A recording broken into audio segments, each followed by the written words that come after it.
Hi beautiful people, welcome back. Hope everybody is doing fantastic wherever you are in this world. Everybody is having a wonderful weekend so far. Let me just get straight into this video because I don't want it to be too long. My usual disclaimer, please do not take what I say as fact. Feel free to do your own research and come to your own conclusion. First and foremost, congratulations to Katie Joy for the beautiful new vehicle that she purchased. So excited for little man Vaughn. Maybe now she'll be able to make the time and take him on vacations, road trips, whatever you name it. That is very exciting because she clearly stated that they were running out of space in her old car, so that's why she settled with this car. And a lot of people were actually annoyed with her for sharing that type of thing on her social media, especially her work Instagram, because that Instagram mainly revolves around her work. And I get where people are coming from, but I also said that is why Katie Joy needs a friend. Things like that you would discuss and show your friend and let them be happy for you. It's not like, especially the content that she does, is continually bashing people, making mockeries of them, their pain, their trauma, their hurt. It's not a good look. It truly is not a good look. But you know what? I'm not the type of person to actually not be happy for the next person when they succeed. And congratulations to her for the wonderful achievement. And that's not a cheap car. Not a cheap car. So what also made me think is the fact that when she made the post about, how she drove that beast, this is what she said in her posting. This is the X7 that we test drove today. We did not buy or order any cars today. We test drove a Lexus GX, which we thought was decent, but the gas mileage is terrible. They're also made in Japan and have limited stock. We weren't overly impressed with the car enough to make a decision today in order to maybe get a car in January. We test drove the BMW X7, which is the perfect size for what we need. And she's talking about the equipment for their son when they go on road trips. So now she's got no excuse to take her son on vacation or take him on a road trip. That is absolutely fantastic. But what I did take away from that is when she mentioned January. So was Katie Joy just waiting to see what happens with the 7M lawsuit so she knows where she stands financially? But that also leads me to believe, and in my opinion, that she is going to settle with 7M. And probably that's exactly what's happening. If she went and she purchased the car the weekend, last week sometime, maybe they were corresponding with 7M and they came to a decision that they were going to settle. So you never know what's going to happen. A lot of people would be very, very, very disappointed. But at the end of the day, it's up to the two people that are involved in the lawsuit. It's got nothing to do with us. And Katie Joy, she will just buck her shoulders up again and keep it moving forward until the next lawsuit comes. Moving on, Katie Joy posted about Ginger Duggar. And I'm assuming that she got a lot of backlash for the way she has been critiquing Ginger about her new book. And it says, we support Ginger but remain concerned that it's simply too soon. Without a crystal ball supports any Duggar publicly denouncing the IBLP, we also believe that Ginger deserves support and encouragement for her bravery coming forward. However, this week multiple survivors who were sexually harassed and abused by Bill Gothard reached out to WOACB to express concerns. WOACB has been able to establish relationships with numerous women that were victimized by Bill Gothard. Two of these women are concerned. The women believe that Ginger is brave and they find her courageous for speaking out. However, both women have been out for more than a decade. State that detangling the cult teachings from your life doesn't happen in 5 years. Let me stop there. Who is anybody to say when is the right time for Ginger to do what she wants to do? Everybody is different. Ginger obviously was in a different space. Maybe she knew all along that what she was being taught, what she was being put through was wrong, and she just needed that escape for her to find out for herself. So who the fuck is anybody to say whether it's too soon for Ginger or not? In fact, both stated they still live with the side effects of the abuse they experience. Obviously they would. That would be with them for the rest of their lives, in my opinion. It's a daily struggle. Additionally, they are concerned that Ginger's new church is equally as abusive as Gothard. And there you go. Give her space. Let her do what she needs to do. She can only do what's right for her. One woman told me that she was a member of MacArthur's church. During the time there, he allegedly forced all women to resign or else be fired. He wanted women at home raising their kids. Working was not encouraged. Additionally, no women are allowed to hold any leadership in the church. Submission of women to their husbands is mandated by MacArthur. We heard stories of women being in the church, being harassed to not divorce their abusive husbands. Women that stated they were not allowed to say no to sex. Additionally, the survivor stated that MacArthur advocates for corporal punishment of children. He also denounces any form of psychological therapy and medications to treat mental illness. Ginger testified in a deposition last year that she has never received any therapy for the abuse she experienced. Her husband and church do not allow her to see a licensed therapist. Both survivors said they only healed as a result of years of therapy with licensed professionals that were outside the confines of the church. Both remain believers in God. Their hope is that within this book, that other survivors or those stuck inside know that there are other ways to heal outside of MacArthur's church. One person said it's like trading one evil for slightly less evil man. Again, I'm going to say this to Katie Joy. Ginger is her own individual self. She's choosing to take this journey for herself. It's her journey, not your journey, not anybody else's journey, but for herself. What she has accomplished is huge, absolutely huge. So if that does not work for her, obviously she's going to see the light and she's going to travel down another road. You don't know it all. You are just, and I heard this on Southern Mutton's thing, she is a skilled manipulator. I will link Southern Mutton's video down below. Fantastic, go and watch it. But when it comes to Katie Joy, again I'm going to say this, is all about herself. Not about the well-being of the next person or the well-being of somebody coming out of the abusive relationship or situation or coming out of a cult. No, she has said this numerous times. She's just there to tell the story. So, in my opinion, all she's doing is exploiting the victims. So she can line her bank account. Period. And she showed you guys. That's why people are pissed. Because she showed through everything, she's helped nobody but herself. She could afford to buy herself a $90,000 car and brag about it. She wants to claim that she is all for the Duggars, whichever Duggar denounces. No, you should be all for all those kids. This is the way they were raised. It's going to take them time to separate or break those chains, Katie Joy. You are profiting off the backs of these people's pain. Let me say one thing. Remember Katie Joy made a statement that all these reality shows are scripted, it's not real? So why are you guys so invested in Katie?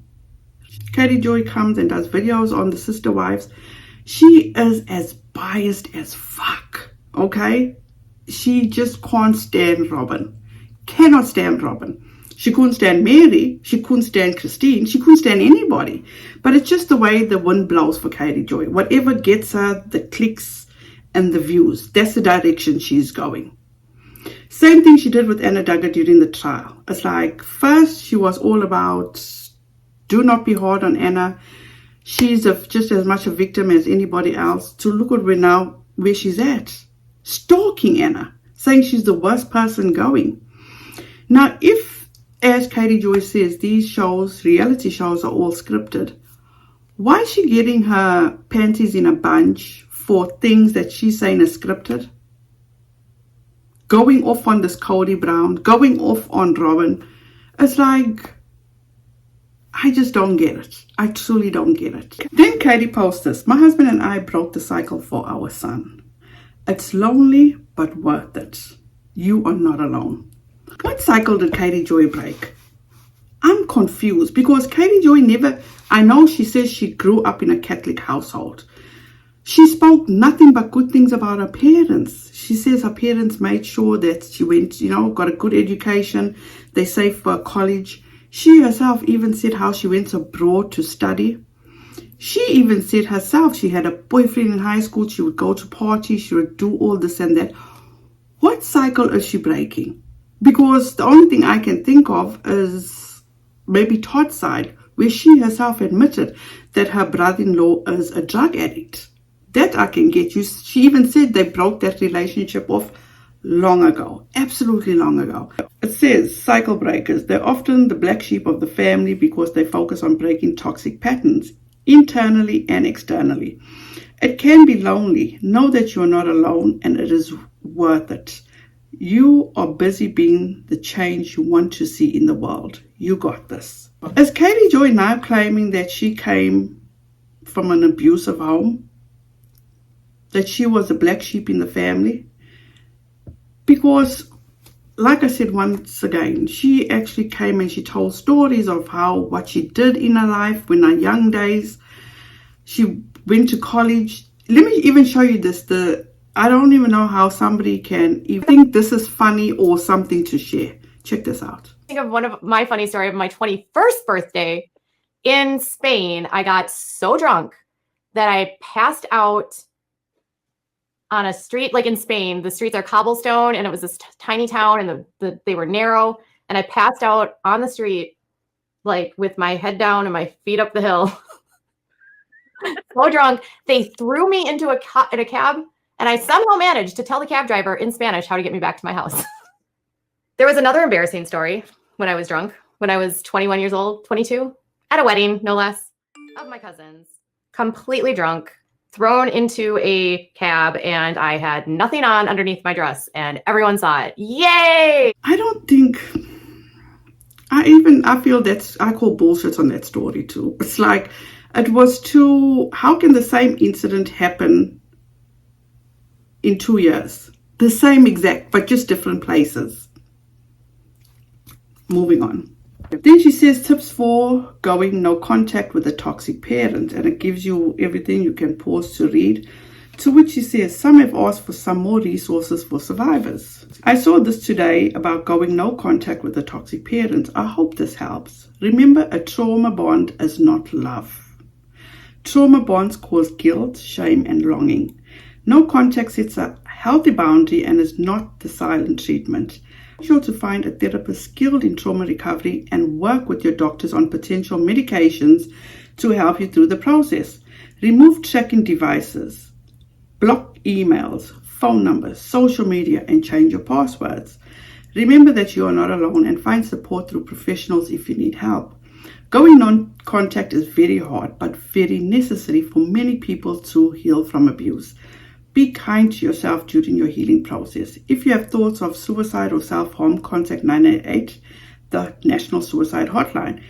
If you are a victim of SA and need help finding resources, contact at RAIN. 24 hours a day, 7 days a week, 365 days a year. If you are leaving an abusive situation and need help, contact NDVH Official, the National Domestic Violence Hotline, for resources and help developing a safety plan to leave. Is this Katie's way of people feeling bad for her so she can gain those subscribers? She's got a goal to reach 300,000.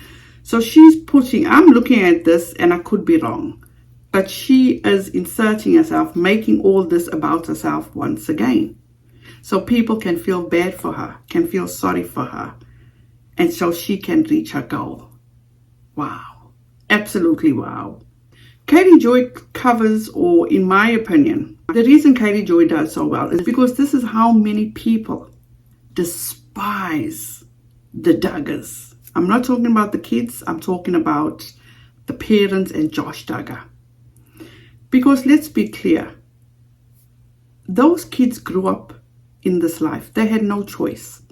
This was put upon them. The other day I did a video when Katie Joy says, ask questions. When you're a kid, you're not allowed to ask questions. And And if you do, you're a brave bugger. You truly are a brave bugger. Because even me, when I was a child, or I was told, no, I'm not going to ask, oh, but why?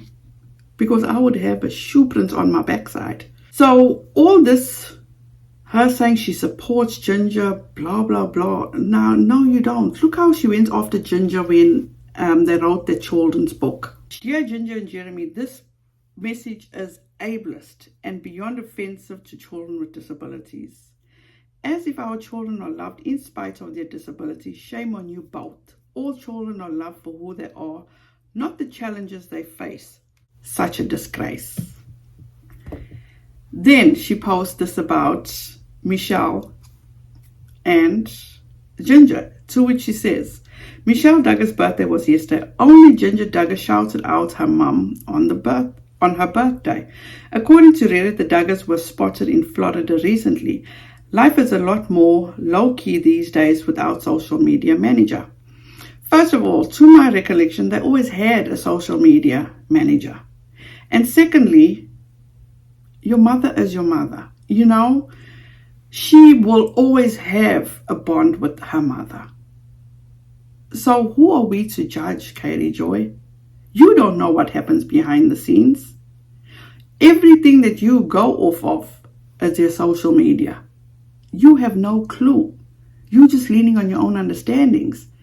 And unfortunately, all these people that follow you, all these people that hate the Duggars, they enjoy you analyzing these people like this, degrading them, disparaging them, discrediting. They love that. Absolutely love that. And we will never ever know what goes on behind the scenes with this family. There is like how many, 20 of them? It all just takes time. That's all it takes. It's nobody's place to say if it's too soon for Ginger or not too soon. People still go after them, knowing these 4 girls were victims of Josh Duggar. And Katie Joy still cannot show them the grace. She's all about making content, making money. That's it all about. That's what it's all about. To date, I have not heard from anybody. And I challenge people, please let me know if Katie Joy has helped you out of a cult. Because remember this, just a Midwestern mama, dismantling cults one post at a time. Hashtag Team WOACB. She ain't dismantling shit. She is exploiting these poor people's pain, their experiences. That's all Katie Joy is doing. Has anybody even called and said, can you help me? Nobody's come forward to say what a fantastic, fabulous advocate Katie Joy is. All Katie Joy is advocating for herself. That's it. Thank you so much for joining me. I appreciate each and every one of you. Please don't forget to like, subscribe, ring the notification bell, all that good stuff. Make sure you're still subscribed, because people have been telling me that they are go to my channel and they unsubscribe. But you know what? I just appreciate each and every one of you. Thank you so much from the bottom of my heart. Please be safe out there. Be kind to one another. And don't forget, make good memories. Bye, guys.